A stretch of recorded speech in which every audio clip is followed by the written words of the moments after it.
راہ پرخار ہے کیا ہونا ہے، پاؤں افگار ہے کیا ہونا ہے، ہائے رے نیند مسافر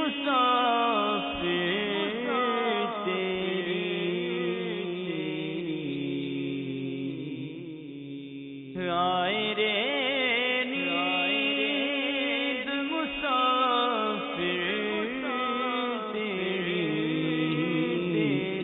پوچھ تیار ہے کیا ہونا ہے، پوچھ تیار ہے کیا ہونا ہے۔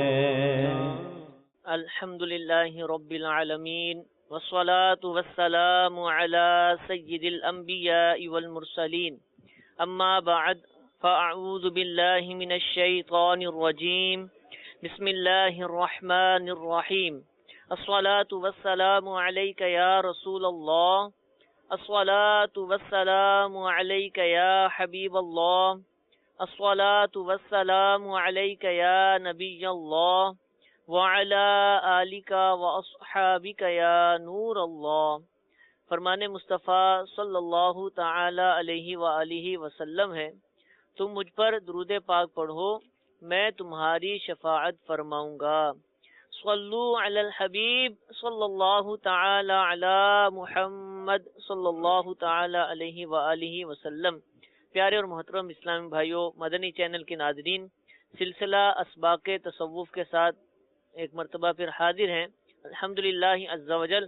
ہمارے اس سلسلے کے اندر سیدنا امام غزالی رحمۃ اللہ تعالی علیہ کی بہت ہی پیاری تصنیف منہاج العابدین، عبادت گزاروں کا راستہ، اس کتاب سے الحمدللہ اس کے مضامین پیش کیے جاتے ہیں۔ دارالافتاء اہل سنت کے مفتی صاحب مفتی علی اصغر عطاری دامت برکاتہم العالیہ ہمارے ساتھ ہوتے ہیں۔ الحمدللہ یہ سلسلہ کافی عرصے سے جاری تھا، اور منہاج العابدین کے جو 7 ابواب تھے الحمدللہ ان ابواب کے مضامین کو خلاصتاً آپ کے سامنے پیش کیا گیا، اور یہ سلسلہ جاری رہا۔ آخری سلسلے کے اندر جو اس سے پہلے ہوا، ہم نے 7ویں باب کو الحمدللہ اس کا آغاز کیا تھا، اور مقام شکر کا بیان اس باب کے اندر تھا، اور اس باب کی پچھلے ابواب کے ساتھ کیا تعلق تھا وہ بھی مفتی صاحب سے ہم نے سنا، اور سیدنا امام غزالی رحمۃ اللہ تعالی علیہ نے اس باب کے اندر کیا ارشاد فرمایا اس کے مدنی پھول بھی ہم نے حاصل کیے۔ انشاءاللہ عز و جل اس باب سے متعلق امام غزالی رحمۃ اللہ تعالی علیہ نے مزید کیا مدنی پھول ارشاد فرمائے آج کے سلسلے میں انشاءاللہ سننے کی کوشش کریں گے۔ اب بلا تاخیر مفتی صاحب کی بارگاہ میں حاضر ہوتے ہیں۔ ضرور مقام شکر کا بیان ہم نے الحمدللہ پچھلے سلسلے میں سنا تھا، اور اس کا ماقبل سلسلوں سے تعلق بھی آپ نے بڑے پیارے انداز سے بیان فرمایا۔ مزید اس باب کے اندر اس سے متعلق کیا ارشاد فرمایا؟ الحمدللہ رب العالمین والصلاة والسلام علی سید الانبیاء والمرسلین، اما بعد فاعوذ باللہ من الشیطان الرجیم، بسم اللہ الرحمن الرحیم۔ پہلے میں عرض کرتا چلوں کہ آج جو کتاب ہم نے شروع کی تھی منہاج العابدین، اللہ کے فضل و کرم سے آج اس کا آخری درس ہے، اور آج اسباق تصوف کا بھی آخری سلسلہ ہے۔ اسباق تصوف کا سلسلہ آج اس کی ویسے تو 39 قسطیں ہیں، لیکن شروع میں ہم کچھ اور بیان کرتے رہے۔ تو پچھلے سال حج کے بعد سے، کیونکہ عام طور پر شوال کے بعد جو ہے احکام حج میں بیان کیا کرتا ہوں، تو پھر ذوالحجہ کے بعد سے منہاج العابدین سلسلہ جو ہے اس کو ہم نے لیا، منہاج العابدین کتاب کو لیا، اور اللہ تبارک و تعالیٰ کی توفیق شامل حال رہی، اور کوشش یہ کی کہ اس کے مضامین عام فہم کرنے کی کوشش کی جائے۔ تو آج اس کا یہ آخری درس ہے، اور جو امام غزالی رحمۃ اللہ تعالی علیہ نے باب قائم کیا تھا وہ باب پورا ہو چکا ہے۔ سبحان اللہ۔ شکر کا جو باب ہے یہ یعنی منہاج العابدین کا جو ہم سلسلہ کر رہے تھے اسباق تصوف میں، تو آج اسباق تصوف کا بھی آخری سلسلہ ہے جی، اور منہاج العابدین کی آج ویسے 19ویں قسط بنتی ہے 19 منہاج بنتی ہے۔ العابدین کی، 18 پہلے ہوئی، آج 19ویں ہے، آج اس کا بھی اختتام ہے۔ تو ہم جب آگے جائیں گے تو گفتگو بہت پھیل جائے گی، شاید مشکل ہو جائے۔ آپ کے کیا تاثرات ہیں، آپ کیسا سمجھتے ہیں، مطلب کیا فیلنگ ہے آپ کی تیاری کے حوالے سے؟ پچھلے جو سلسلے ہوئے یہ شروع میں ہی ہو جائے تو میرا خیال ہے جواب مل جائے گا، آخر میں جا کے مشکل ہو جائے گا۔ اصل میں تو بحیثیت طالب علم میرے سامنے 2-3 چیزیں تھیں جی کہ میں ان عنوانات پر سلسلہ کروں یا نہ کروں۔ ٹھیک، تو کسی بھی چیز کے سیکھنے کے 2 ہی طریقے ہوتے ہیں، جی ایک تو یہ ہے کہ آپ باقاعدہ طلباء کو پڑھائیں، صحیح، اس سے بھی بہت گہرائی سے آپ کا مطالعہ ہوتا ہے، اور دوسرا یہ ہوتا ہے کہ آپ عوام میں درس دیں۔ ٹھیک، تو بزرگان دین کے کا یہ معمول رہا ہے، پاکستان میں اس کا رواج کم ہے، ملک شام میں، مصر میں، ان ممالک کے اندر تو یہ آج بھی یہ معمول ہے کہ مساجد کے اندر بڑی بڑی جو کتابیں ہیں ان کے درس ہوتے ہیں، سبحان اللہ، یعنی شفا شریف کا درس ہوتا ہے، فقہ کی کتاب کا درس ہوتا ہے، کسی تفسیر کی کتاب کا درس ہوتا ہے۔ تو منہاج العابدین کی ویسے ہی ترغیب الحمدللہ ہمارے ماحول میں موجود تھی، مدنی انعامات کا حصہ بھی ہے۔ مدنی انعامات کا حصہ بھی ہے، اور پھر امام غزالی رحمۃ اللہ تعالی علیہ کی آخری تصنیف ہے، تو یہ سمجھے کہ نچوڑ ہے بہت ساری باتوں کا۔ اب امام غزالی علیہ رحمہ جو مواد احیاء العلوم کے اندر بہت شرح اور بسط کے ساتھ بیان کر رہے ہوتے ہیں، یہاں آپ نے اس کا خلاصہ چند اوراق میں بیان کیا ہے۔ یہ الگ بات ہے کہ خلاصے میں اور اصل جو مواد ہے اس میں فرق تو ہوتا ہے۔ صحیح، تو منہاج العابدین کو ہم نے بھی کوئی حرف بحرف بیان نہیں کیا، صحیح، ہم نے یہ کوشش کی کہ جو نفس مضمون ہے، مثال کے طور پر اگر اخلاص کا باب ہے تو پہلے اس اخلاص کی تعریف یا جو اس کی اقسام ہے اس کو عنوان بیان کر دیا جائے، اس میں تو کوئی کمی بیشی نہیں ہو سکتی۔ پھر آگے جو اس کی وعیدیں ہیں، فضائل ہیں، یا اس کے متعلق اور کچھ نکات ہیں، اس میں سے کچھ نہ کچھ شامل کرنے کی کوشش کی جائے۔ تو جو تعریفات ہیں یا جو اقسام ہیں وہ ہم نے کوشش کی کہ اس کا نقشہ جو ہے نا وہ نقشے بنا کر دکھایا جائے، اور میں ہمارے کریٹو مکتب کی اتنی تعریف کروں اس حوالے سے کم ہے، یعنی اکثر ایسا رہا کہ میں پہنچا ہوں یہاں پر اور 10 منٹ پہلے میں نے کاغذ پر ایک اسکریچ بنایا ہے، ان کو دیا ہے کہ یہ آپ بنا دو، تو 15 منٹ کے اندر بنا کے تیار کر دیا۔ تو ان حضرات کا تعاون بھی رہا، بہرحال گاڑی چلتی رہی، ہم بھی چلتے رہے، سیکھتے رہے، سکھاتے رہے، اللہ تعالیٰ کا فضل ہے۔ حضور یہ منہاج العابدین گویا کہ احیاء العلوم کا خلاصہ ہوا، یہ کہہ سکتے ہیں؟ احیاء العلوم کا خلاصہ تو نہیں ہے، ٹھیک ہے، کیونکہ بہت سارے ابواب ایسے ہیں جو امام غزالی رحمۃ اللہ تعالی علیہ نے احیاء العلوم میں قائم کیے ہیں اور یہاں اصلاً موجود ہی نہیں ہے۔ ٹھیک ہے، جیسے عقائد کا باب، صحیح، احیاء العلوم کا پہلا ہی باب ہے، شاید پہلا یا دوسرا باب ہے، شاید دوسرا ہے، تو وہ باب یہاں پر اصلاً موجود ہی نہیں ہے، لیکن وہاں پر بڑے ہی شرح اور بسط کے ساتھ وہ موجود ہے۔ جو بنیادی چیزیں ہیں نا، ان بنیادی چیزوں کا یوں سمجھیے کہ 40% اس کتاب میں موجود ہے، صحیح، یعنی باطنی امور کی جو بنیادی چیزیں ہیں، میری ایک رائے یہ ہے اس کا 40% اس کتاب میں موجود ہے۔ اور اب یہ کتاب بھی اتنی آسان نہیں ہے، جی جی، اور تھوڑا سا ڈیپ میں جا کے پڑھنا پڑتا ہے، کہیں اکتاہٹ بھی آتی ہے، مجھے بھی اکتاہٹ بعض اوقات محسوس ہوئی،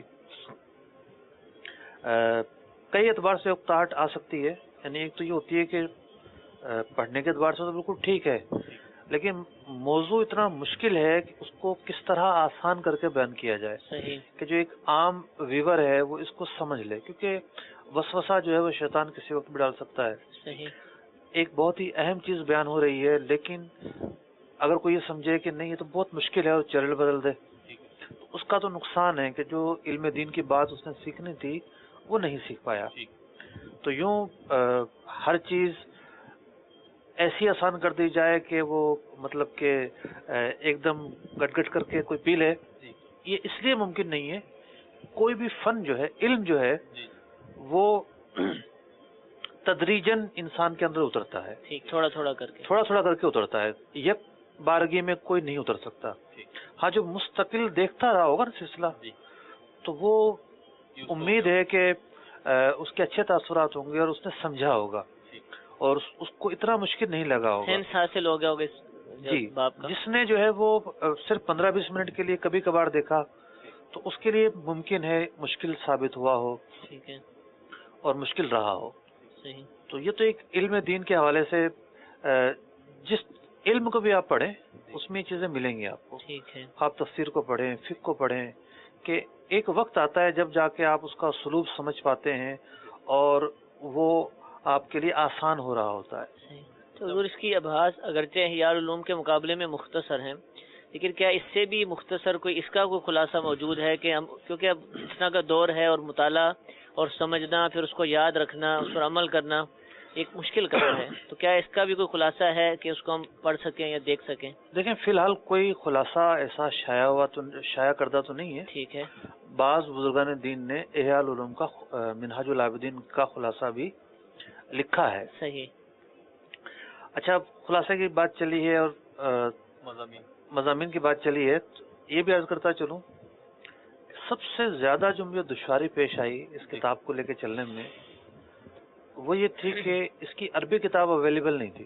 جی، اچھا، اصل جو ہے وہ مجھے کیسا دستیاب نہیں تھی۔ ٹھیک ٹھیک، اسی دوران مسقط بھی جانا ہوا، وہاں بین الاقوامی کتب نمائش تھی، وہاں بھی میں نے کافی دیکھنے کی کوشش کی، اصل کتاب نہیں ملی۔ ٹھیک ہے، پی ڈی ایف میں میرے پاس اصل تھی، نسخہ موجود۔ کیونکہ ترجموں کو جانچنے کے لیے بڑی آزمائش ہو جاتی ہے۔ صحیح، ابھی 2-4 دن پہلے کسی نے مجھے احیاء العلوم کے ایک ترجمے کا میسج کیا، ٹھیک ہے، مطلب کسی نے ترجمہ کیا ہوگا کہ بھئی احیاء العلوم میں لکھا ہوا ہے کہ بے وقوف کے چہرے کو دیکھنا گناہ ہے۔ اچھا، اب میں نے کہا کہ ایسا ممکن تو نہیں ہے، ایسی بات لکھی ہو، آپ اس کی عربی ذرا دیکھیں، مجھے اتنا وقت نہیں مل پائے گا۔ تو وہ عالم تو نہیں تھے، لیکن یہ ہے کہ انہوں نے بہرحال وہ عربی کہیں سے تلاش کر کے ٹیکسٹ کیا، مجھے پتا تھا کہ یہ کر لیں گے۔ تو اصل الفاظ یہ تھے خطیئۃ مکتوبہ، خطا ہے، تو خطا کا ترجمہ گناہ کر دیا۔ تو یوں ترجمے میں کئی اغلاط نکل آتی ہیں، تقسیم بندی میں اغلاط ہوتی ہیں اور بھی کئی چیزیں ہوتی ہیں۔ جب ایسی باتیں کریں گے تو میرا خیال ہے اصل موضوع ہمارا رہ جائے گا۔ بس جی جی، ایک سوال میں کر لوں پھر ثاقب بھائی جی جیسے جی، کہ اچھا وہ خلاصے کی بات چلی تھی۔ جی جی، امام زین دہلان رحمۃ اللہ تعالی علیہ نے عربی میں اس کتاب کا خلاصہ کیا ہوا ہے، صحیح، اور انہوں نے شرح بھی لکھی ہے، ٹھیک ہے، منہاج العابدین کی شرح بھی لکھی شرح ہے۔ بھی ہے، ماشاء اللہ، میرے پاس جو پی ڈی ایف نسخہ تھا وہ شرح والا ہی تھا، صحیح، تقریباً 1000 صفحات کی عربی میں انہوں نے شرح بھی لکھی ہوئی ہے، ماشاء اللہ، بڑی تفصیلی شرح ہے۔ ماشاء اللہ۔ تو اور بھی بزرگان دین نے منہاج العابدین کے حوالے سے کئی کام کیے ہوئے ہیں۔ سبحان اللہ، مطلب تیاری کے حوالے سے میں یہ پوچھنا چاہ رہا تھا اپنے مدنی چینل کے ناظرین کے لیے، کیونکہ بعض نے اس سلسلے میں دیکھتے ہوئے مجھ سے بھی اس بات کا اظہار کیا کہ مفتی صاحب ماشاءاللہ کتاب کھولتے ہیں اور بس بیان کر دیتے ہیں۔ تو مفتی صاحب کا کیا ہے، مفتی صاحب تو لے کر آتے ہیں، مطلب تیاری کے لیے کوئی وہ نہیں کرنا پڑتی۔ ہم گھر میں پڑھتے ہیں تو ہمیں تو بڑا اس میں مغز ماری کرنا پڑتی ہے، بڑا جان لڑانا پڑتی ہے، لیکن مفتی صاحب تو ماشاءاللہ اہل علم ہیں، تو وہ کتاب کھولتے ہوں گے، شروع ہو جاتے ہوں گے۔ تو آپ کی تیاری کی کیا کنڈیشن ہے؟ کیا واقعی میں ایسا ہی ہے؟ پڑھنے اور پڑھانے میں فرق ہوتا ہے۔ ٹھیک، صحیح، آپ جو ہے وہ کوئی بھی چیز، مثال کے طور پر فیضان سنت کا درس ہے، ٹھیک ہے، اگر آپ فیضان سنت کا درس بھی دینے جائیں گے تو ٹھیک، ایک تو ہے فیضان سنت خود پڑھ لینا، ٹھیک ہے، اور ایک اس اعتبار سے پڑھنا کہ میں نے آگے پڑھ کر سنانا ہے۔ ٹھیک ہے، تو آپ سوچیں گے کہ مجھے یہاں فل اسٹاپ کرنا ہے یا کوما کرنا ہے یا ٹھیک، ٹھہرنا ہے، ٹھیک، تھوڑا سا آپ اس کو پڑھیں گے۔ ٹھیک، تو اسی طریقے سے ظاہر بات ہے اتنی آسان تو نہیں ہے۔ ٹھیک، اصل چیز ہوتی ہے، مثال کے طور پر کوئی آیت آئی ٹھیک، تو اس آیت کا اب پس منظر کیا ہے، ٹھیک، اس کو کس پس منظر میں بیان کرنا ہے۔ ٹھیک، احادیث کے حوالے سے زیادہ مشکلات رہیں۔ صحیح، میں نے بہت ساری احادیث اس لیے چھوڑی کہ ان کی تحقیق نہیں تھی، ٹھیک ہے، مطلب اس نسخے میں بھی جو چھپا ہوا ہے ٹھیک، اس پر کوئی کلام ہی نہیں کیا گیا تھا، ٹھیک، تو میں نے بہت ساری احادیث بیان نہیں کی یعنی ٹھیک ہے، احتیاط کا اس دعویٰ۔ پس منظر سے کہ اس کے مجھے تحقیق نہیں ہے، ٹھیک، نہ جانے یہ کس درجے کی ہو، تو احتیاط کا پہلو زیادہ ہے۔ اسی طریقے سے بعض اقوال تھے ان کا کیا محمل اور اس کی کیا پس منظر ہے اس کا، اس کو دیکھنے کے لیے بھی ضرورت پڑتی ہے. تو آپ جب کوئی بھی چیز پڑھاتے ہیں جی تو پھر آپ کو ہر چیز یوں سمجھیے کہ آپ کو اگر 10 منٹ بولنا پڑا ہے جی تو اس 10 منٹ بولنے کے لیے آپ کو 1 گھنٹہ اسٹڈی کر کے آنا پڑتا ہے. ٹھیک بہت ساری چیزوں کو دیکھنا پڑتا ہے. ٹھیک ہے جزاک اللہ. جی حضور مقام شکر کا بیان. امام غزالی رحمۃ اللہ تعالی علیہ نے مقام شکر کا باب تو جو سمجھے ختم کر دیا, ٹھیک ہے پورا ہو گیا. صحیح. اب آ گئے ہیں اس پوری کتاب کے اینڈ پر. ٹھیک ہے ٹھیک اب کتاب کا نام ہے منہاج العابدین, صحیح. عبادت گزاروں کا راستہ. ٹھیک کہ عبادت کی راہ پر چلا جائے. ٹھیک سوال یہ پیدا ہوتا ہے کیوں چلا جائے. صحیح. یہ سارے جو باتیں بیان ہوئیں, مطلب اخلاص بھی ہونا چاہیے, تکبر بھی نہ ہو, بندے کے اندر علم بھی ہو, بندے کے اندر شکر بھی ہو, رجا بھی ہو, خوف بھی ہو, جتنی بھی چیزیں بیان ہوئیں ان تمام چیزوں کی یہ اہمیت, یہ افادیت, نہ موجود ہونے کے یہ نقصانات, یہ وعیدیں, آخر کیوں. صحیح. پیچھے جتنا بھی ہوا وہ کیوں کیوں ضروری ہے. ٹھیک ہے. ایک حدیث پاک میں عرض کرتا ہوں پہلے, جی پھر امام غزالی رحمہ جو کلام کر رہے ہیں جی اس کا مفہوم سمجھنے کو ملے گا. ٹھیک. مسند امام احمد کی حدیث ہے, جی حضرت ابن عباس رضی اللہ تعالیٰ عنہ سے سرکار دو عالم صلی اللہ علیہ وسلم نے فرمایا, احفظ اللہ یحفظ کا. احفظ اللہ, امور الہیہ کی حفاظت کرو, ٹھیک ہے. اللہ تعالیٰ تمہاری حفاظت کرے گا. ماشاء اللہ. پھر آگے حدیث طویل ہے, ٹھیک ہے. اور شروع میں یہ بھی ہے کہ سرکار علیہ السلام نے یہ ارشاد فرمایا کہ اے لڑکے, محبت سے فرمایا, جی آپ کے بھتیجے تھے, ٹھیک. کیا میں تجھے ایسی بات نہ سکھاؤں کہ اللہ تعالیٰ تجھے جس سے نفع دے. ٹھیک. پھر پہلی بات یہ ارشاد فرمائی کہ امور الہیہ کی حفاظت کرو, اللہ تبارک و تعالیٰ تمہاری حفاظت کرے گا. ماشاء اللہ. اب امام غزالی علیہ رحمٰن نے بیان کی ہیں 40 چیزیں, ٹھیک ہے. یعنی 20 دنیاوی وہ نعمتیں جو اللہ تعالیٰ اپنے نیک بندے کو دنیا میں دیتا ہے, صحیح. اور 20 وہ نعمتیں جو اپنے نیک بندے کو آخرت میں دیتا ہے. یعنی عبادت کرنے کے فائدے کیسے؟ عبادت کرنے کا فائدہ, سبحان اللہ. وہ نیک بندہ کہ جو احکام الہیہ کی پاسداری کرتا ہے, ٹھیک. ایک کٹھن طریقے سے زندگی گزارتا ہے, ٹھیک. مشکلات کو اختیار کرتا ہے, آسانیوں کو چھوڑتا ہے, ٹھیک. پرہیزگاری اختیار کرتا ہے, اسے کیا اللہ تبارک و تعالیٰ کی طرف سے صلہ ملے گا, کیا بخششیں ملیں گی, کیا انعامات ملیں گے. سبحان اللہ. تو ان نعمتوں کو امام غزالی رحمۃ اللہ تعالی علیہ بیان فرما رہے ہیں. ٹھیک ہے. فرمایا پہلے تو یہ ہے کہ اللہ تبارک و تعالی اپنے نیک بندوں کا کس ثنا بیان کرتا ہے, تعریف بیان کرتا ہے. سبحان اللہ. ماشاءاللہ سلائیڈ بھی تیار ہے, تذکرہ کرتا ہے. ٹھیک. دوسری یہ ہے کہ اللہ تبارک و تعالیٰ سے شکر کی توفیق بخشتا ہے. ٹھیک ہے. تیسرا یہ ہے کہ اللہ تبارک و تعالیٰ اس سے محبت رکھتا ہے. سبحان اللہ. مطلب وہ روایت ہے نا کہ بندہ نوافل کے ذریعے میرا قرب حاصل کرتا ہے یہاں تک کہ میں اسے اپنا محبوب بنا لیتا ہوں. تو اللہ تبارک و تعالیٰ نیک بندوں سے محبت کرتا ہے. چوتھا فائدہ یہ کہ اللہ تبارک و تعالیٰ اس کے کام سنوارتا ہے, کارساز ہو جاتا ہے.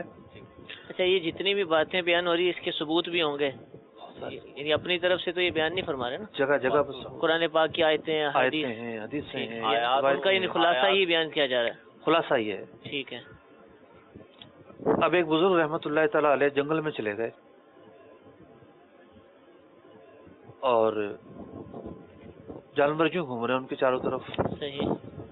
تو کسی نے کہا کہ حضرت یہ آپ کو کیوں نہیں نقصان پہنچا رہے؟ کہا کہ یہ اللہ تعالیٰ کا فضل ہے, ہم نے اللہ تعالیٰ کی عبادت کی, اللہ تعالیٰ نے ان جانوروں کو ہمارے سامنے مغلوب کر دیا. سبحان اللہ. تو اس طرح کے واقعات, روایتیں, اس طرح کی مطلب حکایتیں بے شمار ہیں. ٹھیک ہے. خلاصہ عرض ہو رہا ہے. پانچویں یہ کہ اللہ تبارک و تعالیٰ اس کے رزق کا کفیل بن جاتا ہے. سبحان اللہ. یعنی بغیر کسی ذلت کے اسے بہتر راستے سے رزق عطا فرماتا ہے. سبحان اللہ سبحان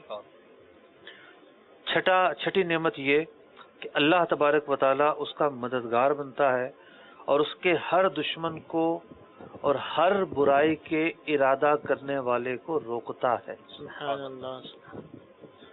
ساتواں فائدہ یہ ہے کہ اللہ تبارک و تعالی اس کا انیس بن جاتا ہے. انیس یعنی انیس ویسے تو ساتھی کو کہتے ہیں. یعنی وہ کہیں بھی جائے ویرانہ ہو، سناٹا ہو، نہ اسے گھبراہٹ ہوتی ہے اور نہ اسے وحشت ہوتی ہے. اللہ اکبر. یعنی ایسی اللہ تبارک و تعالیٰ کی رحمت اس کے ساتھ شامل حال رہتی ہے کہ وہ مطمئن رہتا ہے، مخلوق کا خوف نکل جاتا ہے، راحت میں رہتا ہے، اطمینان میں رہتا ہے، خوف طاری نہیں ہوتا اس کو. ٹھیک ہے. آٹھواں یہ کہ نفس کی عزت اسے نصیب ہوتی ہے، اسے دنیا اور دنیا والوں کی خدمت کی ذلت نہیں پہنچتی. نواں یہ کہ بلند ہمتی عطا ہوتی ہے. سبحان اللہ. اب بلند ہمتی کیا ہے؟ جی کہ مطلب ایک شخص ہے وہ سمجھے کہ بس میں نے فرض پڑھ لیے تو بس نہ جانے کون سا کمال کر دیا. اور ایک یہ ہے کہ اللہ تبارک و تعالیٰ کی رحمت سے اسے یہ سوچ ملے کہ نہیں، میں نے نوافل بھی پڑھنے ہیں، میں نے تلاوت بھی کرنی ہے، میں نے یہ کام بھی کرنے ہیں، میں نے یہ کام بھی کرنے ہیں. یعنی وہ مسلسل فوکس کرے امور خیر کو اور بڑھتا چلا جائے. اس کی جو سوچ ہو پست سوچ نہ ہو، ایک کنویں کے مینڈک کی طرح نہ ہو کہ وہ محدود دائرے میں رہے. صحیح. اللہ تعالیٰ کی رحمت شامل حال ہو کر اسے بلند ہمتی دیتی ہے. سبحان اللہ. 10واں یہ کہ دل کا غنا، دل کا غنا مطلب وہ کیسا بھی غریب ہو، محتاج ہو، سفید پوش ہو، دل اس کا غنی ہوتا ہے. سبحان اللہ. یہاں یہ ہوتا ہے کہ لاکھوں کروڑوں روپے بینک بیلنس ہوتا ہے اور دعا کے لیے آتے ہیں کہ روزگار نہیں چل رہا، دعا کرتے ہیں. ٹھیک ہے، ایسی دعا ممکن ہے، کوئی منع بھی نہیں ہے، صورتیں بنتی ہیں، کی جا سکتی ہے. لیکن اس کو آپ دیکھیں کہ اس کے پاس کچھ بھی بڑے مشکل سے کھانے پینے کو موجود ہے، ٹھیک ہے. لیکن دل بڑا مطمئن ہے. تو یہ جو کیفیت ہے یہ اللہ تبارک و تعالیٰ کا فضل ہے. سبحان اور اللہ. اللہ تعالیٰ کا یہ جو فضل ہے نیک لوگوں کو اللہ تعالیٰ عطا فرماتا ہے. ماشاء اللہ. 11واں یہ کہ اللہ تعالیٰ اس کے دل کو روشن فرما دیتا ہے، سبحان اللہ. دل اس کا روشن ہوتا ہے، بصیرت حاصل ہو جاتی ہے. بصیرت حاصل ہو جاتی ہے، ٹھیک ہے. نور قرآن اسے نصیب ہوتا ہے. 12واں شرح صدر اسے حاصل ہوتا ہے. سبحان اللہ. یعنی دنیا کے مصائب اور تکالیف کیسے بھی حالات ہو جائیں اس کا دل جو ہے وہ تنگ نہیں ہوتا. ٹھیک ہے. امام غزالی علیہ الرحمہ نے شرح صدر کی یہ تفصیل کی ہے. ٹھیک ہے. اس کی دوسری تفصیل بھی بنتی ہے کہ شرح صدر کہتے ہیں صاحب الرائے ہونے کو. صحیح. یعنی ایک بندہ ہے وہ جب کسی بھی معاملے میں غور کرتا ہے تو وہ اصل نتیجے کو پہنچتا ہے، خطا نہیں کھاتا. ٹھیک ہے. وہ قرآن پڑھتا ہے تو شرح صدر کے ساتھ پڑھتا ہے، یعنی جو مضامین ہیں اس کے دل میں اترے چلے جا رہے ہوتے ہیں اور جو کچھ بات بیان کی جا رہی ہے وہ اعلیٰ طریقے سے اس کو سمجھ رہا ہوتا ہے، کند ذہن نہیں ہوتا، تنگ نظر نہیں ہوتا، شرح صدر کا مالک ہوتا ہے. سبحان اللہ. 13واں یہ کہ لوگوں کے دلوں میں اس کی ہیبت ڈال دی جاتی ہے. ہیبت کہ لوگ اس کا ایک پاس رکھتے ہیں، ٹھیک ہے. اس کا خیال کرتے ہیں کہ بھی کہیں یہ ناراض نہ ہو جائے، صحیح. کہیں مطلب وہ عزت والی ہیبت، ٹھیک ہے. بدماشی والی نہیں، پھر احترام پیدا ہو جاتا ہے. احترام پیدا ہو جاتا ہے. ٹھیک ہے. ورنہ تو لوگ جو ہے وہ بدماشوں سے بھی ڈرتے ہیں صحیح. کہ بھئی اس کو اعتراض ہوگا تو اس کو ہوگا تو اس کو ہوگا. 14ویں یہ کہ لوگوں کے دلوں میں اس کی محبت ڈال دی جاتی ہے. سبحان اللہ. 15ویں برکت عامہ اسے حاصل ہوتی ہے. برکت عامہ. برکت عامہ یعنی جو اس کے کلام، نفس یا فعل، کپڑے، ہر چیز میں پیدا ہو جاتی ہے. ماشاء اللہ. لوگ اس سے محبت کرتے ہیں، اس کی ہر چیز کو باعث برکت سمجھتے ہیں، سبحان اللہ. اس کے کھانے پینے کی چیزیں لے جاتے ہیں. سبحان یعنی اللہ. ایسی برکت عامہ اسے دی جاتی ہے اس کی نیکی، پرہیزگاری اور تقوی کی وجہ سے کہ لوگ ہو سکتا ہے اعتراض کر رہے ہوں، لیکن لوگوں کے دلوں میں ایسی محبت اور میلان ہوتا ہے کہ ہر چیز سے لوگ یہ سمجھتے ہیں کہ یہ برکت کی چیز ہے اور برکت حاصل ہوتی بھی. ہوتی بھی. ماشاءاللہ. برکت عامہ ڈال دی جاتی ہے کا یہ مطلب ہے کہ برکت پیدا کر دی جاتی ہے. یہ انبیاء اور اولیاء کے تو مطلب اس حوالے سے کثیر واقعات بھی ملتے ہیں نا. صرف واقعات ماشاءاللہ. صحابہ کرام کے واقعات. جی. اور برکت عامہ پیدا کرنا کوئی مال بھی نہیں ہے. ٹھیک. حضرت یوسف علیہ نبینا علیہ السلام کا جب کرتا لایا گیا, جی, یعقوب علیہ السلام, اور حضرت یعقوب علیہ السلام نے جب اسے لگایا تو ان کی بینائی لوٹ آئی. سبحان اللہ. تو یوں جو تبرک ہے یہ مستقل ایک موضوع ہے. ماشاءاللہ. یہ برکت عامہ کا گویا کہ حصہ ہے. تبرک مستقل ایک موضوع ہے. حضرات صحابہ کرام علیہ رضوان سرکار علیہ السلام کی جو اجزائے بدنی تھے جی, ان سے برکت حاصل کرتے تھے, اور اس کے بعد جو ہے صحابہ کرام کے اندر بھی معمول رہا, اور اس کے بعد بھی بزرگان دین کے اندر اللہ تعالیٰ یہ فضل عطا فرماتا ہے. یعنی اللہ تبارک و تعالیٰ کا یہ فضل ہے, وہ جسے چاہے دے, اس کا انکار نہیں کیا جائے گا. ٹھیک. 16ویں چیز, جنگلوں, سمندروں, الگرد ساری زمین تسخیر کر دی جاتی ہے, مسخر بنا دی جاتی ہے. وہ جہاں چاہے جائے. ٹھیک ہے. سمندر کو یوں پار کر لیتا ہے وہ. صحیح. پہاڑ اس کے لیے رکاوٹ نہیں بنتے. تو یہ اللہ تعالیٰ کا فضل ہوتا ہے. ٹھیک. یہ خاص عبادت گزار کے لیے سبھی مطلب ظاہر بات ہے درجات ہوں گے, درجات ہیں. ٹھیک ہے. درجات. ایک فائدہ یہ بھی. 17 نمبر یہ کہ حیوانات کی تسخیر, حیوانات کو مسخر کر دیا جاتا ہے. ٹھیک ہے. ماشاءاللہ. زیر اثر آ جاتے ہیں اس کے. زیر اثر آ جاتے ہیں. کئی اولیاء کی جناب اس طرح کے واقعات ملتے ہیں بے شک. کہ شیر جو ہے وہ اس پر وہ سواری فرماتے ہیں. شاید مری کی طرف کا کوئی ایریا ہے, آج بھی یہ بات وہاں مشہور ہے کہ شیر آ کر اس مزار پر بیٹھتا ہے اور لوگوں کو تکلیف بھی نہیں پہنچاتا. جانوروں کے تو ایسے کئی واقعات ہیں, جیسے بچھو کے بھی واقعات ہیں. مدنی چینل پہ بھی وہ چلا, حاجی عبدالحبیب کی حاضری ہوئی وہاں پہ کہ وہ بچھو کاٹتا نہیں ہے. صدر الشریعہ نے ایک مزار شریف کے بارے میں لکھا ہے کہ وہاں گدھے جو ہیں وہ نجاست نہیں کرتے, تو جانور جو ہیں وہ نجاست نہیں کرتے اس کے ایریے میں. تو اس طریقے کے واقعات تو ملتے ہیں. اب 18ویں چیز تو خاص الخاص کو ہی دی جائے گی. صحیح. خزانے کی چابیاں دے دی جاتی ہے. خزانے اللہ کی اکبر کبیرہ. جس کی تلاش ہے سب کو. ٹھیک ہے. وہ جب چاہے جہاں چاہے یوں ہاتھ کرتے ہیں اور یوں دے دیتے ہیں. ماشاءاللہ.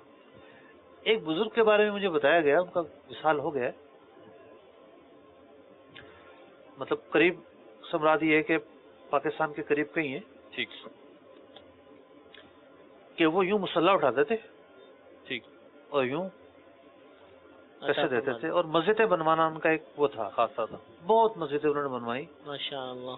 کس نے مجھے بتایا, اور اچھا جس نے بتایا وہ ان سے ملاقات کر آئے تھے. ماشاءاللہ. اب تو ان کا وصال ہو گیا, اور یوں سمجھیں کہ درجنوں ایجنسیاں چھاپا مار چکی تھیں. اچھا. کہاں سے پیسہ آتا. اچھا. ان کے حجرے سے کبھی کچھ دریافت نہیں ہو سکا. صحیح. لیکن وہ مسلح اٹھاتے تھے اور یوں دے دیتے تھے. یعنی کرامت تھی ان کی, گویا کرامت تھی ان کی. ماشاءاللہ. اور آپ یہ ایک ایک بیان کرتے جا رہے ہیں, میں تو سوچ رہا ہوں کہ یہ ہمارا سلسلہ ختم کیوں ہو رہا ہے, تو 40 عنوانات ہیں. ماشاءاللہ. اصل میں یہ جو حدیث میں نے پڑھی نا شروع میں, جی, اس حدیث پر میں نے کچھ 4 سلسلے کیے تھے. ماشاءاللہ. یعنی فیضان حدیث ہوا کرتا تھا ایک زمانے میں. جی, مدنی چینل جب نیا نیا آیا تھا تو اس زمانے میں فیضان حدیث سلسلہ میں نے شروع کیا تھا. جی, تو اس حدیث پر میں نے 4 سلسلے کیے تھے. ماشاءاللہ. اور اس حدیث کی جو شرح بزرگان دین نے لکھی ہے, ہر نقطے پر انہوں نے پھر واقعات, آیات, روایات, احادیث درج کی ہیں. ہم تو خلاصہ عرض کر رہے ہیں. ٹھیک ہے. 19ویں یہ ہے کہ اللہ رب العزت کی بارگاہ سے اسے قیادت اور وجاہت نصیب ہوتی ہے. ماشاءاللہ. مخلوق خدا اللہ تک پہنچنے کے لیے اس کا وسیلہ پکڑتی ہے. سبحان اللہ. یہ دنیا کی بات ہو رہی ہے. ٹھیک. آخرت میں بھی وسیلہ پکڑے گی ٹھیک ہے. کہ لوگ آئیں گے اور نیک لوگوں سے شفاعت طلب کریں گے. بے شک. ماشاءاللہ. لیکن دنیا میں بھی یہ ہوتا ہے کہ لوگ سمجھتے ہیں کہ ان کے پیچھے چلا جائے تو اللہ تبارک و تعالیٰ تک پہنچنا آسان ہو جائے گا. بے شک. ٹھیک. اولیاء اللہ کا ہاتھ اسی لیے تھاما جاتا اس لیے تھاما بیعت جاتا کی ہے. جاتی اور اسی لیے کہ دیکھیے آج کل جیسا دور گزر رہا ہے, پر خطر دور. جی, یہاں سے فتنہ, یہاں سے فتنہ, یہاں سے فتنہ. بندہ چلے کس کے پیچھے؟ ایک اہم ترین سوال ہے نا, کس کے پیچھے چلے؟ ٹھیک. تو پیچھے چلنے کا معیار واضح ہے. نیکی اور پرہیزگاری بے شک. وجہ فاصل ہے, صحیح. یعنی فرق بیان کرتی ہے. تو سب سے متقی اور سب سے پرہیزگار ہوگا, عالم ہوگا, اس کے پیچھے جو ہے وہ چلا جائے گا. بعض اوقات کوئی پرہیزگار تو کہلاتا ہے لیکن اسے علم بالکل ہی نہیں ہوتا. وہ اپنے فرائض کے بارے میں کچھ جان ہی نہیں رہا ہوتا. 20ویں یہ کہ اللہ تبارک و تعالیٰ کے جناب میں دعا کی قبولیت اسے عطا ہوتی ہے, مستجاب دعوات ہوتا ہے, اور جو دعا مانگتا ہے وہ قبول کر دی جاتی ہے. تو یہ دیکھیے اللہ تبارک و تعالیٰ کے جو نیک بندے ہیں ان کے بارے میں جو بیان ہو رہا ہے جی, اور ہر نقطے کے ساتھ ہی میرے تو ذہن میں صحیح بات ہے امیر علیہ سنت کی تصویر گھوم رہی ہے ماشاءاللہ. اور برکت عامہ دیکھیے آپ کھانا کھائیں اور ہڈی بھی ڈال دیں نا تو اس پر بھی 10 امیدوار ہوتے ہیں کہ ہمیں دے دیں. جی ہیں, اور لوگوں کی محبت دیکھیں آپ, کیسی لوگوں کی محبت ہے. کیا مطلب کہ میں بغداد شریف حاضر ہوا, آپ یقین مانیے میرے لیے حیرت کی بات تھی, انتہائی حیرت کی بات تھی کہ اتنے عربی مشائخ کہہ رہے ہیں کہ مولانا الیاس قادری صاحب کو میرا سلام کہیے گا, اللہ اکبر, میرے لیے دعاؤں کا کہیے گا. کہیں کوئی عام آدمی مل رہا ہے, ہاں ہم صرف تصویر دیکھتے ہیں شیخ کی, شیخ الیاس قادری, تم ان کے ساتھ ہو؟ میں نے کہا ان کے ساتھ ہیں. اچھا ہمارا سلام کہیے گا. حالانکہ ان کی سمجھ نہیں آ رہی ان کو, مطلب کہ ان کو جو اگر چینل پہ انہوں نے دیکھا بھی ہے کہیں تو ان کو پتہ نہیں کیا بول رہے ہیں کیا نہیں, لیکن ایک صورت ایسی ہے, سبحان اللہ, طبیعت ایسی ہے کہ دیکھنے والوں کو متاثر کرتی ہے. تو یہ برکات ہیں اللہ تبارک و تعالیٰ. جب یہاں پہ بھی دیکھا ملاقات کے دوران جب امیر اہل سنت ملاقات فرماتے ہیں تو کئی اسلامی بھائی ہوتے ہیں کہ وہ پہلی دفعہ آتے ہیں اور وہ تو دیکھ دیکھ کے بس روتے ہی رہتے ہیں. یعنی جو دوسرے اسلامی ہوتے ہیں وہ دیکھ رہے ہوتے ہیں کہ بس یہ آئے اور دیکھ دیکھ کے رو رہا ہے. جیسے ایسے بزرگان دین ملتے ہیں, ایک بزرگ کے بارے میں آتا ہے کہ وہ کہیں جاتے تھے تو بیان نہیں کرتے تھے, کتابوں میں لکھا ہوا ہے کہ وہ بیان نہیں کرتے تھے, بس جا کے بیٹھ جایا کرتے تھے, تو ان کو دیکھ دیکھ کے لوگ جو ہے تائب ہو جایا کرتے تھے. اب یہ جو آپ ہڈی والی مثال دے رہے ہیں یا کھانے کی, تو اب یہ اگرچہ بعض لوگوں کو سمجھ نہیں آتی, لیکن اصلاً یہ کہ اللہ تعالیٰ لوگوں کو مائل کر دیتا ہے ان کی طرف اور برکت پیدا کر دیتا ہے ان کے افعال. دیکھیں آپ پہلے تو بات یہ کہ یہ ہمارا اس نے ظن ہے, ٹھیک ہے. دوسری بات یہ ہے کہ اگر تو کوئی خلاف شرع کام ہو رہا ہو تو اس پر اعتراض کیا جائے نا. ٹھیک ہے. نیک اور پرہیزگار لوگوں کے ساتھ اس طرح کا معاملہ برتنا یہ تو اسلاف کا معمول رہا ہے. ٹھیک, ہر چیز کو اپنی جو ہے وہ اپنے عقل کے آئینے میں رکھ کر نہیں پرکھا جاتا, بلکہ یہ دیکھا جاتا ہے کہ یہ اسلاف سے ثابت ہے یا نہیں ہے. اور مفتی وہ عام مومن کے لیے بھی تو ہے نا کہ اس کے جھوٹے میں کچھ شفا وغیرہ کا ایسا روایتوں میں ہے. اب وہ چیزیں جو اللہ تبارک و تعالیٰ ایک نیک آدمی کو آخرت میں عطا فرماتا ہے, پہلی 20 دنیا کے اندر تھی, دنیا کے اندر. ٹھیک ہے.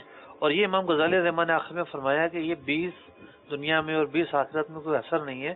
یہ موضوع ایسا ہے کہ اس کی تفصیل اور گنتی پر کتابیں لکھی جا سکتی ہیں. اللہ تبارک و تعالیٰ کا فضل تو بے پناہ ہے. ان باتوں میں کئی باتیں نکل جائیں گی, کئی باتیں نکل آئیں گی, تفصیلات آ جائیں گی. 21ویں وہ چیز اللہ تعالیٰ آخرت میں اپنے بندے کو دے گا کہ موت کے وقت اسے سختی کا سامنا نہیں کرنا پڑے گا. جو موت کی سختیاں ہیں اس سے حفاظت ہوگی. تو اب اندازہ لگائیے آپ کہ کیسا معاملہ ہے. ابھی مجھے مطلب گھر سے پتا چلا کسی کے ہاں حال ہی میں, مطلب پچھلے 15 دن پہلے ایک فوتگی ہوئی. تو اس کے گھر والوں نے جو میت کے زوجہ تھی اور جو اولاد تھی بیٹیاں, انہوں نے بتایا کہ 3 دن پہلے ہی انہوں نے کہنا شروع کر دیا تھا چلے جاؤ, دور ہو جاؤ, دور ہو جاؤ. تو یہ پوچھتے تھے آپ کس کو کہہ رہے ہیں دور ہو جاؤ؟ کہ لگے شیطان آتا ہے, شیطان آتا ہے, تو اس کو کہہ رہے ہیں دور ہو جاؤ, دور ہو جاؤ. تو پھر تاکید کرنا شروع کر دی کہ مطلب یہ کام کرنا, یہ کام کرنا, مطلب وہ کام جو گناہ پر مشتمل تھے اس پر سخت تاکیدیں کرنا شروع کر دیں اپنے گھر والوں کو کہ یہ کام نہیں کرنے. اور بالکل آخری لمحے میں کلمہ پڑھتے ہوئے, آکسیجن لگی ہوئی ہے ان کو, لیکن پھر بھی وہ کلمہ پڑھتے ہوئے ان کی موت واقع ہوئی. تو ایک تو ہے دیکھیں موت کی سختی, اور پھر کیا ہے ایمان پر خاتمہ. تو جو اللہ تعالیٰ کے نیک بندے ہوتے ہیں آٹے سے جیسے بال نکال لیا جاتا ہے کتنی آسانی سے نکلتا ہے، جی ان کی روح اس طرح نکالی جاتی ہے. اللہ اکبر، پھر وہ دنیا سے ایمان کے ساتھ رخصت ہوتے ہیں، کلمہ شریف کے ساتھ رخصت ہوتے ہیں. ماشاء اللہ، 22ویں نعمت جو اللہ تعالیٰ انہیں دے گا ثابت قدمی، ثابت قدمی، ایمان کے ساتھ رخصت ہونا. ماشاء اللہ، قرآن پاک میں فرمایا گیا اللہ تبارک و تعالیٰ اپنے نیک بندوں کو ثابت قدم رکھتا ہے، یعنی ایمان کے ساتھ رخصت ہوتے ہیں. سبحان اللہ، 23ویں چیز یہ کہ فرشتے خوشبو، بشارت، رضامندی اور امن کا پہنچنا، مطلب نیک فرشتے اس کے پاس آتے ہیں. فرشتے تو سارے نیک ہوتے ہیں، خیر مطلب وہ فرشتے آتے ہیں کہ جن کو دیکھ کر اسے راحت نصیب ہوتی ہے. ٹھیک ہے، ایسی شکلوں میں نہیں آتے جو جس سے ڈر اور وحشت پیدا ہو، تو اس کے بدن سے، اس کے خوشبو اعضاء سے آتی ہے. خوشبو پیدا ہوتی ہے. تو یہ اسے انعام جو ہے وہ دیا جاتا ہے. اس کے حوالے سے بشارتیں لوگوں کو ملتی ہیں. بہت ساری بشارتیں ملتی ہیں. صحیح، 24ویں یہ کہ جنت میں ہمیشہ ہمیشہ رہنا. اللہ اکبر، سبحان اللہ، 25ویں یہ کہ اللہ تبارک پوشیدگی میں اس کی روح کی جلوت کہ آسمانوں، زمین، فرشتوں میں اسے احترام سے اٹھایا جاتا ہے، اس کی روح کو اعزاز و اکرام کے ساتھ لے جایا جاتا ہے. سبحان اللہ، اب دنیا میں دیکھیں ایک بل بھرانا پڑے نا، تو اس بل بھروانے کے لیے بھی آپ کو 10 لائنوں میں لگنا پڑے گا. یہ آپ کو ذلت تو خیر نہیں کہوں گا، ایک بہرحال تکلیف اور پریشانی اٹھانا پڑے گی، ایک گردش سے تو گزرنا ہی پڑے گا. اٹھنا پڑے گا. جی قدم قدم پر دنیا میں یہ معاملات ہے. دنیا کوئی اتنی آسان نہیں ہے. صحیح بات، تو پیسہ ہونا بھی کوئی آسانی کا باعث نہیں ہے، ٹھیک، لیکن انسان کی دنیا میں ایک خواہش تو ہوتی ہے نا جی کہ مجھے ان لائنوں میں نہ کھڑا ہونا پڑے، عزت یہ احترام تو ہر ہی کسی کی خواہش ہو سکتی ہے. میرے ہر کام یوں ہو جائیں، ایک VIP پروٹوکول مجھے ملے. اب دنیا کا پروٹوکول تو عارضی ہے، ٹھیک، اصل پروٹوکول تو آخرت کا ہے جی بے بالکل، شک، جہاں ہمیشہ رہنا ہے. ٹھیک، تو نیک لوگوں کے بارے میں کیا کہا جا رہا ہے؟ اس کی روح کو بھی تعظیم کے ساتھ لے جایا جاتا ہے، سبحان اللہ، ایک پروٹوکول کے ساتھ لے جایا جاتا ہے. اس کے جنازے کی تعظیم ہوتی ہے، اس کے جنازے پر جو ہے نا لوگوں کا ازدحام کثیر ہوتا ہے، الحمدللہ، لوگوں کی دعائیں ہوتی ہیں، الحمدللہ، لوگوں کا تعصف ہوتا ہے. اللہ تعالیٰ ایک عظمت سے نوازتا ہے اپنے بے بندے کو. شک، بے شک، 26ویں یہ کہ قبر کے سوال جواب اور اس کے فتنے سے حفاظت ہوتی ہے. سبحان اللہ، 27ویں یہ کہ قبر میں فراخی اور روشنی کر دی جاتی ہے. ماشاء اللہ، 28ویں یہ کہ اس کے روح اور جان کا مانوس ہونا، معزز ہونا، سبحان اللہ، یعنی روحیں جو ہیں وہ کچھ لوگوں کی جو روحیں ہیں وہ اسفل السافلین میں جاتی ہیں، صحیح، گناہ گار لوگوں کی، کفار کی، مطلب یوں سمجھیے کہ آپ جہنم کی طرف جاتی ہیں. سجین ایک مقام ہے جی. وہاں پر، ٹھیک ہے، اور کچھ لوگوں کی جو روحیں ہیں وہ اعلیٰ علیین کی طرف جاتی سبحان ہیں. اللہ، اور قرآن مجید فرقان حمید نے شہداء کے تعلق سے بیان کیا کہ ان کی جو روحیں ہیں وہ سبز رنگ کے جو پرندے ہوتے ہیں ان کے پوٹوں میں رکھ دی جاتی ہیں. سبحان اللہ، اور وہ جو شہداء شاید احد تھے یا بدر تھے، تو ان کے بارے میں آیت نازل ہوئی کہ کاش کوئی ہمیں دنیا والوں کو جا کے بتا دے کہ ہم کس طرح راحت میں ہیں، سبحان اللہ، ہم خوشیوں میں ہیں، ہم بڑے مزے سے جو ہے وہ یہاں پر رہ رہے ہیں. ماشاء تو اللہ، نیک لوگوں کو ایک اعزاز یہ دیا جاتا ہے کہ ان کی جو روحیں ہیں ان کا جو مسکن ہے وہ بھی اعلیٰ ہوتا ہے. سبحان اللہ، اب یہاں یہ بات سمجھنے کی ہے کہ جسم اور روح جی دو الگ الگ چیزیں ہیں. ٹھیک ہے، کسی کا انتقال ہو گیا تو روح نکل گئی، ٹھیک، روح نکل کر چلی گئی، جو اس کا انجام ہونا تھا وہاں چلی گئی. ٹھیک ہے، ایسا نہیں ہے کہ اس روح کا جسم سے کوئی تعلق نہ ہو. ٹھیک، بھئی مثال کے طور پر کوئی کہے کہ ہم تو قبر میں دفنائیں گے ہی نہیں، ٹھیک، دفنائیں گے نہیں تو عذاب کیسے آئے گا؟ ٹھیک ہے. عذاب قبر کا سنا ہے تو قبر میں ہم منتقل ہی نہیں کر قبر رہے. ہم تو جلا دیتے ہیں، صحیح، یا ہم تو جو ہے وہ جانوروں کو کھلا دیتے ہیں، ٹھیک، یا ہم تو ڈبو دیتے ہیں، ٹھیک ہے، یا ہم کچھ اور لاش کو ترکیب کر لیتے کھلی رکھ دیتے ہیں، قبر ہی نصیب نہیں ہوگی اسے، ٹھیک ہے. عذاب کیسا؟ تو ایسا نہیں ہے. صحیح، قبر ایک نام ہے، اس کا دوسرا نام ہے برزخ. برزخ، ٹھیک، یعنی مرنے کے بعد جو دور شروع ہوا ہے جی جو پیریڈ ہے اس پیریڈ کا نام برزخ ہے. صحیح. بندہ قبر میں جائے یا نہ جائے پردے میں چلا جاتا ہے. وہ جو پیریڈ ہے وہ شروع ہو جائے گا. ٹھیک ہے.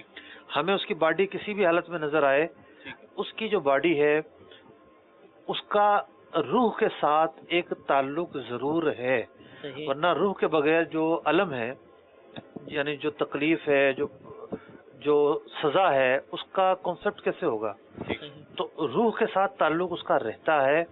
اور اگر روح اعلی علیین میں ہے تو جسم جو ہے وہ راحت میں ہوتا ہے، سبحان اللہ. اور اگر وہ سجین میں ہے تو جسم تکلیف میں ہوتا ہے. سبحان اللہ. ماشاءاللہ. تو روح سے تعلق ختم نہیں ہوتا. ٹھیک ہے. تو نیک لوگوں کی روح بھی اعلیٰ جگہ پر ہوتی ہے. اور میں عرض کروں گا کہ اس کا جو جسم ہے اسے بھی اللہ تعالیٰ اعزاز اور اکرام سے نوازتا ہے. سبحان اللہ. سبحان اللہ. کتنے ایسے بزرگان دین ہیں جن کی قبریں کھلتی ہیں تو ان کے جسم کو کوئی نقصان نہیں سلامت پہنچا ہوتا ہوتا. ہے. بے شک. بے شک. بالکل صحیح، سلامت اور سالم ہوتا ہے ان کا بے جسم. شک. بے شک. حضور کچھ کالز ہیں اگر ہم شامل کر لیں، اچھا تھوڑا سا وقفہ لے لیں. ٹھیک ہے. ٹھیک ہے جی. کوئی کال سنائیے ہمیں. میں اسلام آباد سے وحید احمد عرض کر رہا ہوں. ماشاءاللہ بہت خوب. ہمارے مفتی عطیہ بھائی کو اللہ تعالیٰ بہت زیادہ علم اور خیریت سے نوازے. ماشاءاللہ اسباق تصوف میں بہت خوبصورت بیان فرماتے ہیں، اور ایسا لگتا ہے کہ ہمیں اس اسباق تصوف میں بالکل ساتھ لے جاتے ہیں، اور ایسا لگتا ہے کہ بس بالکل ڈوب گئے ہیں، اور یہ فرماتے جائیں اور میں سنتا جاؤں، بلکہ ہم سب سنتے جائیں. اتنا ماشاءاللہ انتہائی مشکل جو ایک بک ہے اس کو انتہائی آسان ترین الفاظ میں ہمیں پہنچانے کی اپنی بھرپور صحیح کر رہے ہیں. اور اللہ تعالیٰ رب العزت تمام مدنی چینل والوں کو جتنے بھی ہیں، کیمرہ مین ہیں، سامنے بیٹھے ہوئے ہیں، سارے اسلامی بھائیوں کو اللہ تعالیٰ خوب ترقی اور خوشیاں عطا فرمائے. اور خاص ہمارے جو مفتی صاحب ہیں ماشاءاللہ بہت زبردست، اللہ تعالیٰ ان کے اس کام میں جتنی بھی خیر عطا فرمائے، اللہ تعالیٰ خوب عطا فرمائے. میری یہی دعا ہے سب کے لیے. السلام علیکم ورحمۃ اللہ وبرکاتہ. وعلیکم السلام ورحمۃ اللہ وبرکاتہ. جزاک اللہ آپ کی حوصلہ افزائی کا. جی حضور. 28ویں چیز تو ہم نے بیان کی ہے کہ اس کی جو روح اور جسم ہے وہ مانوس ہوتے ہیں. 29ویں یہ ہے کہ اللہ تبارک و تعالیٰ اسے عزت اور کرامت عطا کرے گا. اچھا، کرامت بھی اکرام سے نکلا عربی میں. صحیح. عربی میں کرامت کا وہ مفہوم نہیں ہوتا، مطلب عزت اور اکرام عطا فرمائے گا. ٹھیک ہے. کس طرح؟ اس کو لباس فاخرہ پہنایا جائے گا، تاج پہنایا جائے گا، اسے براق پر سوار کیا جائے گا. یہ آخرت میں ہونے والے انعام و اکرامات ہیں. سبحان اللہ. 30ویں اس کا چہرہ روشن اور منور ہوگا. آخرت کے اندر. دنیا میں بھی اللہ تعالیٰ نیک بندوں کو نور عطا کرتا ہے. بے شک. وہ روایت ہے نا کہ صحابہ اکرام علیہم رضوان نے عرض کیا کہ مسلمان جو ہے وہ کیسے پہچانے جائیں گے؟ تو پیارے آقا علیہ الصلوۃ والسلام نے ارشاد فرمایا کہ جو اعضائے وضو ہیں وہ دمکتے ہوں گے، اللہ اکبر، وہ روشن ہوں گے، اس سے پہچانے جائیں گے. تو آخرت میں دیگر لوگوں کے مقابلے میں ان پر ایک الگ نور ہوگا. سبحان اللہ. ہم تھوڑا سا مطلب غور کریں. جی، مثال کے طور پر ہم کہیں جائیں اور کسی کو رسپیکٹ مل رہی ہو، پروٹوکول مل رہا ہو، تو ہماری کیا حسرت ہوتی ہے یار، کیا ہم تو یہاں اور وہاں ہیں اور یہ بندہ تو دیکھیں. مطلب ٹھیک ہے بندہ رشک کرے، رشک جائز ہے، حسد تو ظاہر تو گناہ ہے. تو ایک حسرت ہوتی ہے کہ ہم بھی یہاں تک پہنچتے. ٹھیک ہے، وہ جو ہے اللہ تعالیٰ اسے اور فضل عطا کرے، ہم بھی یہاں تک پہنچتے. تو دنیا میں اس طرح کی حسرتیں ہمیں قدم قدم پر ملتی ہیں، اور دنیا میں ہمارے پاس وقت ہے کہ ہم ان جگہوں پر جا سکتے ہیں، وہ اچیومنٹ ہم حاصل کر سکتے ہیں. لیکن آخرت میں وقت نہیں ہوگا. اگر آخرت میں آپ کی حسرت ہوگی کہ واہ اس سے کیا انعام ملا، کیا اکرام ملا، کیا خلعتیں ملی، کیا عزت ملی، لوگ اس کے پاس شفاعت کے لیے جا رہے ہیں، آج تو یہی مرجع ہے، تو اس وقت پھر وقت نہیں ہوگا ہمارے پاس کہ ہم دنیا میں بھیجے جائیں اور پھر دنیا میں ہم محنت کریں، عبادت کریں، ریاضت کریں، تقویٰ پرہیزگاری اختیار کریں، حرام سے بچیں، پھر واپس آئیں. نہیں، یہ ساری باتیں آج سننے کے نہیں، عمل کرنے کے لیے آج موقع ہے. ان چیزوں کو بیان کرنے کا مقصد یہ ہے کہ یہ چیزیں ہم اس وقت پر غور کریں. ٹھیک ہے. وہ وقت کیسا ہوگا اور اس وقت ہم کہاں کھڑے ہوں گے، ہم خود کو کہاں دیکھتے ہیں. آج کل جو ہے وہ ایک وہ ہے، پورا ایک شعبہ ہے جی، یعنی کہ اس میں یوں سمجھے کہ مائنڈ سائنس ہے کہ آپ کی جو سوچ ہے